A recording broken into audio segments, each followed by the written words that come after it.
Hi everybody, thank you for tuning into another video. Today we've already unboxed the Galaxy Z Fold 3 5G. Earlier on you saw the video of that, and I'll be talking more about this later on in the week and not now. The screen's already got loads of fingerprints on it.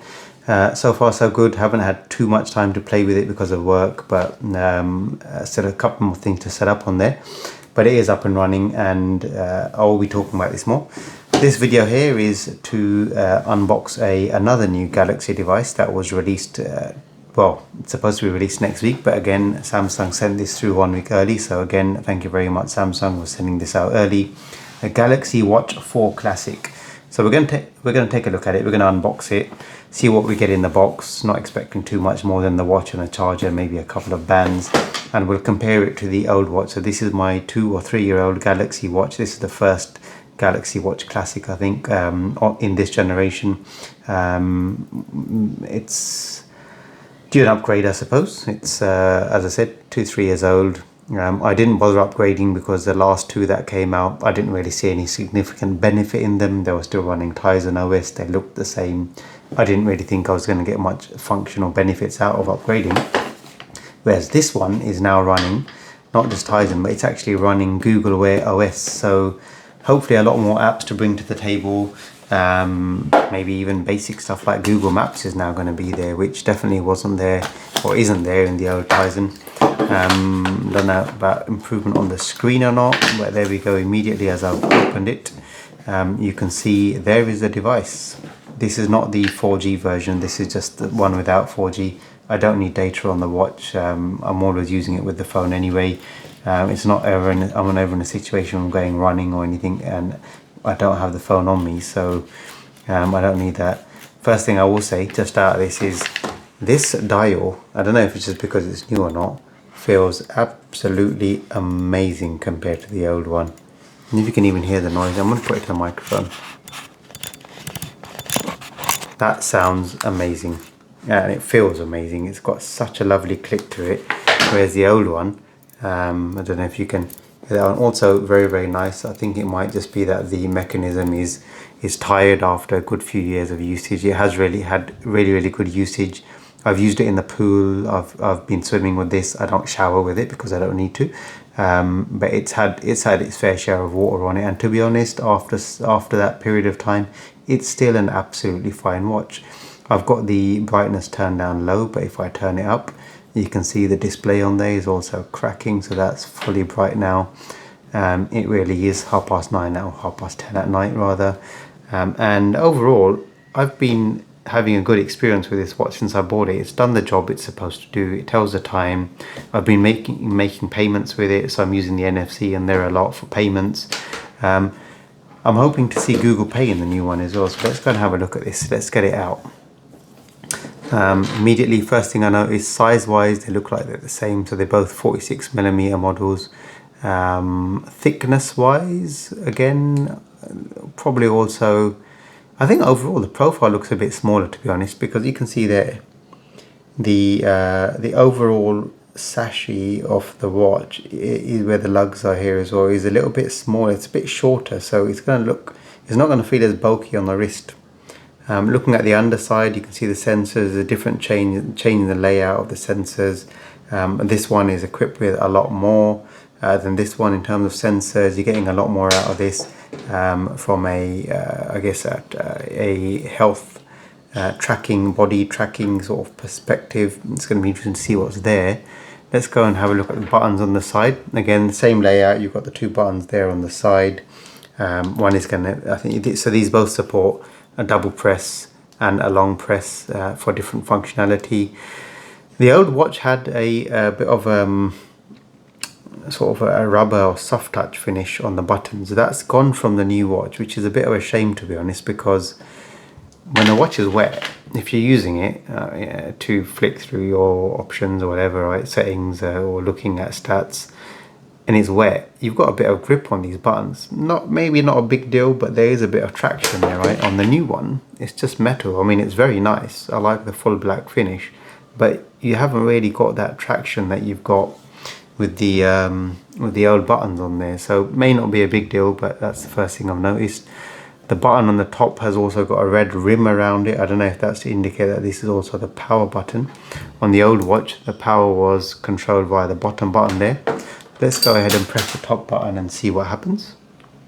Definitely is the power button now, so that red definitely indicates power. I've just turned it on and you can see there it is. So let it power up, and then let's get the phone into play. Let's pair it up with the phone. Whilst that's turning on, let's just have a look at what else we've got. I'm guessing there might be some different sized straps included in the box here. Bit of paperwork, which we're not really interested in. There are some straps in there, and they're actually at the bottom side, so there's a charging cable in there. Let's get that out. There's a new charging cable. This is definitely different from the old one.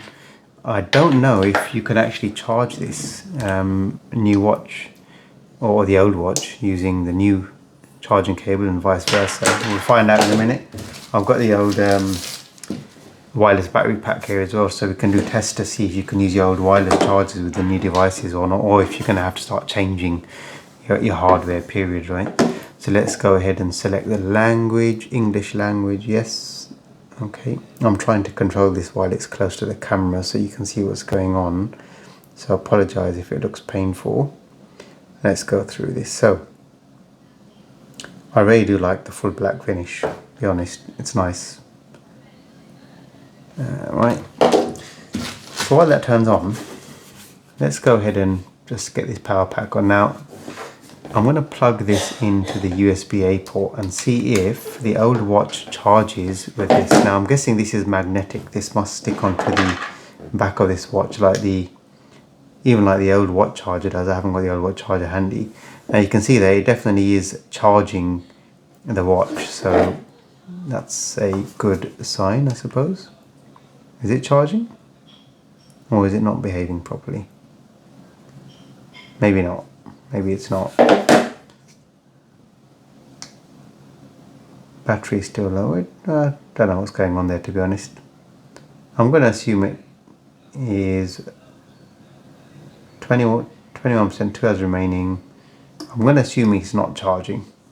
It thinks it's doing something, but it's not actually charging. So it definitely detects something there. It's probably because of the magnets, I'm guessing. Anyway, let's get on to the new watch. So, what are you asking me to do? Get started in the Galaxy Wearable app. So this is where the phone comes into play. So let's bring the phone back in. Right, so there's the phone. Watch is already detected. So as you can see there, Galaxy Watch 4 Classic. So let's click on Connect. Right, okay, and let's see what happens. So it's asking me to confirm the code, and I am going to confirm it because it is correct.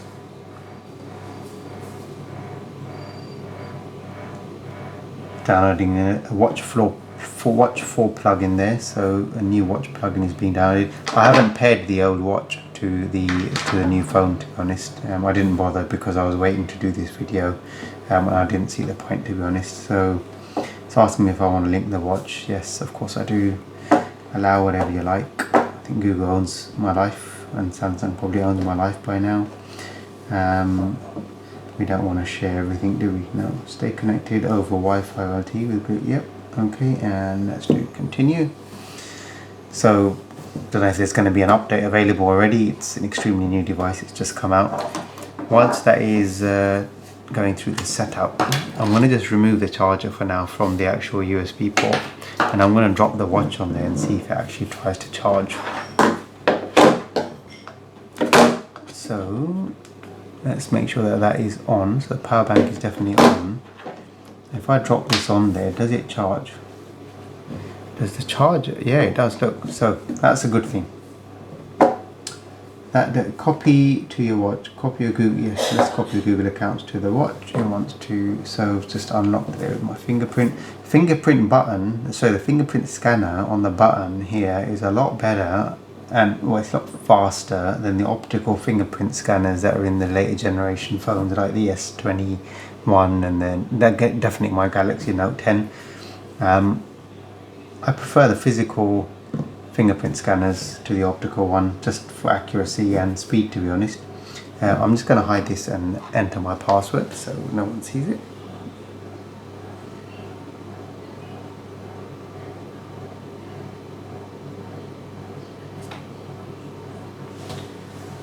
Right, let's see what it's doing. So restore your watch from a backup. I don't know, it's going to pick up my old Galaxy Watch backup, which, to be honest, it's a different OS. What's it really going to bring across other than some settings, watch faces? I don't know. It definitely has found it in Galaxy Watch DB2. Again, you can see that it's not able to bring the stuff over, and as expected, it does tell you that you're unable to bring all the data across because the watch uses a different operating system. Some data such as settings, can't be restored. That is as I expected, to be honest. If it was going to do it, I'd be very surprised.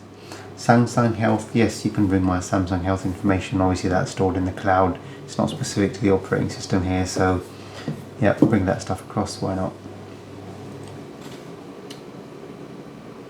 So definitely looks like it's charging the watch. Let's just pick this up. If the red light is on, yeah, so you can see the red light is there on the power pack. That means it's definitely charging the device. So nice to see that I can still use my old wireless charger, because I do like this battery pack. It's very useful because it's got the wireless charging plate on there. My soft touch finish as well. Generally one of my favorite battery packs, even though it's not the fastest and you can't charge using USB-C.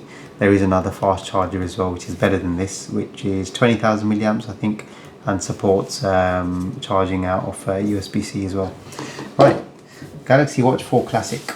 So let's go. The straps are definitely different. The straps, I don't know if I like the straps or not. I'll be honest, I wasn't thrilled about the old straps either. There was nothing wow about them. They're, just to let you know, there definitely aren't any spare straps in the box, so that's the only strap you're getting. And I don't think there's anything else in the box either. That is it. That's the whole box. That's the packaging done. Nothing else in there. You get the charger, you get the watch with one strap on it. Take a tour of your watch. So let's start this now. I'll swipe down from the top panel to open the quick panel. So that's, I guess, the same. So I think what we're getting here is we're getting Google Wear OS with some sort of One UI integrate or overlay on top of it. So there should be a similar look and feel. But we should have access to a lot more apps from the because of the Google Wear OS, I'm guessing then through the Play Store. So this is just giving some instructions on how to control the interface. So we're going through to tiles now. Press the home key. I'll hold this a bit closer so you can see as well. Press the home key to go to watch face from any screen. Right, okay, cool. So tutorial done. How does it look screen wise? It looks nice. Hard to really compare, to be honest, unless I had the same watch face up. I don't know if the screen looks a bit smaller or bigger. Is it just because the bezel is definitely slimmer? The sashi is definitely lower profile all around, and therefore maybe the screen is looking smaller. I don't know. I need to check the screen stats on them. Probably roughly the same. And let's go ahead and let's have a look at apps. So I don't want to restore any apps. I want to actually download some apps onto this, right? So how am I going to do it? Let's find the Play Store. Well, the Play Store is definitely there. So there we go. It's going to be using the Play Store versus this pile of poop, which just uses the Samsung Store and has some basic apps on it. Apps on your phone, featured apps for Wear OS. Let's have a look at that. Spotify. So all of a sudden you're seeing apps here, right? That you wouldn't, you may see on the Google Wear OS as well, but sorry, on the Tizen OS as well. But I didn't find many useful apps on there.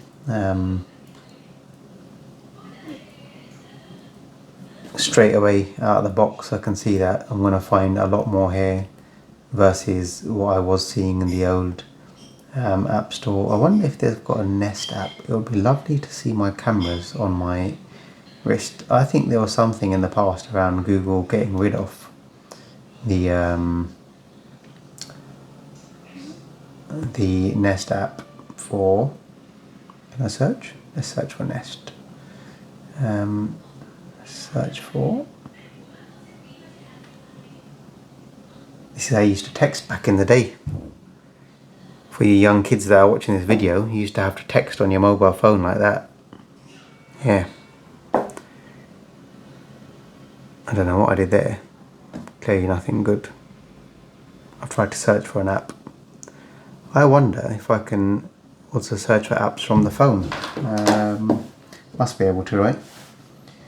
There's the watch faces layout, so you can see the layout of the watch faces there. If I update, right, it's definitely got some app updates there.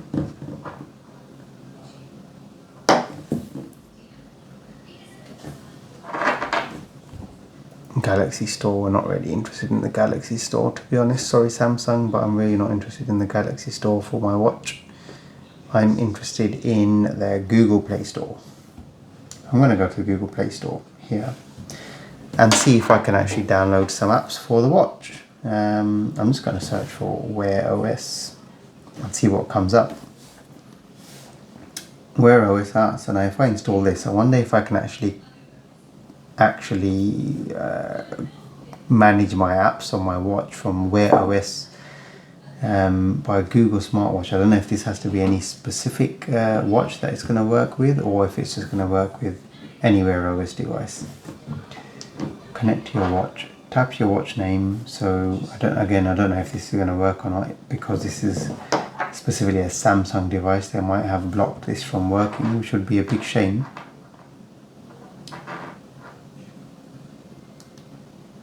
Yeah, it doesn't look like it's going to allow me to connect to that, which is a big shame, because it would probably have been nicer to manage my apps through here anyway. Green continue. Yeah, it's definitely not going to find it. But I can't see my watch. Well, that's just going to go onto support pages, to be honest, which I'm not really interested about. Right, so hopefully that gives you some idea of what we're dealing with here anyway. I haven't figured out how to install any apps yet. It's actually updating the Play support library, so maybe once that's updated I'll be able to do something. So as you can see, it's doing some sort of update there, to be fair. Maybe I should probably let that finish, but I'm conscious that this video is dragging on a bit, so I'm not going to continue anymore. I'm going to end the video on that note. I'm actually going to put it on my wrist. I should put it on my wrist, shouldn't I? Because it is a watch. How can I do a video of a watch and then not actually put it on my wrist? So I'm just putting it on my wrist now. The watch strap is fairly smooth. One thing I do immediately actually like about this strap now, looking at it, is how easy it was to get this on. This one was extremely rubbery, not just because I've had it for a few years and you can see how dusty and grimy it is, but because of, I don't know what it is, just the texture. It's so rubbery, it's so grippy. You know, it's a good thing, it's nice, but also it makes it very tough to actually get these get the strap through these little holders here, and you can see how stiff it is, and especially when it's on your wrist, you've really got to pull these to move it around. This was very easy. This is actually very, very smooth. It's making getting it on the wrist extremely easy, and that does actually fit smaller on my wrist, so that's actually a nicer size overall than this one. I wonder if I can get them on side by side. It's going to look a bit silly, but let's just do it anyway, just for the sake of doing it. Obviously one is in a different position on my arm than the other. Now you can see this here. What I mean here is this was a lot harder to get through. The other new watch is a lot easier. So there they are, two watches side by side. How's that? This one, because the sachet overall is a lot shorter and slimmer, it actually looks a lot less chunky on the wrist, but I think you're actually doing with the same size display now, looking at it properly. Displays are definitely the same size. That is a lot nicer. I think I'm going to enjoy this a lot.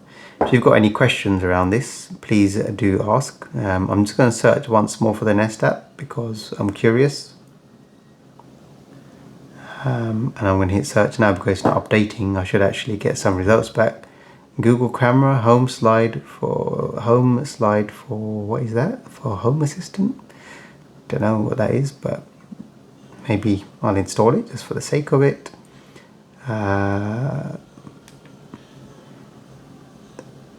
I keep pressing the home button because this used to be the back button on this watch, but they switched the buttons around for whatever reason. Thank you, Samsung, for confusing. Google Camera. Going to install that as well because I'm guessing that's going to feed the camera from your phone through to here, which is going to be nice. I'm guessing I might have to have the Google Camera app because there's going to be companion apps, right? Might have to have the Google Camera app installed on the phone for that to work, but so be it. If that's what it takes, I'll do it because that might be quite useful. Let's also check if I can pay using Google Pay, because if I can, Google Pay, right? Google Pay. If I can pay using Google Pay on here, I can ditch Samsung Pay because I don't need that anymore. I had to go and get another bank card with another bank because Google Pay didn't support, or TSB Bank don't support Samsung Pay. So I had to sign up to Starling Bank, which by the way is a very nice bank. Thumbs up Starling. Just so that I could use NFC payments from the watch because it's quite useful, especially when you're tapping in and out of the underground. You don't want to get your phone out. Using the watch was very useful for stuff like that because it's just ready to go. You just tap and you carry on, right? So I'm going to download that. These things are all pending or queuing up to install. Once it's ready to go, I'll be able to play with it some more. Dial feels very nice. It's quite responsive, not seeing much lag in there, to be honest. Even though this stuff is coming through my phone over the internet, we're getting good response time. This is nice. I like it. If you've got this watch and you're wondering whether or not you should upgrade, my advice is definitely now is the time to upgrade. Previous two models definitely wasn't worth it. Now go ahead and consider upgrading. I think I'm going to enjoy this. If you've got any questions, please feel free to ask. I'll be happy to try out anything you want me to try out with this thing and answer any questions. On that note, I will now end the video and say goodbye. Thank you very much for watching. Take care and all the best.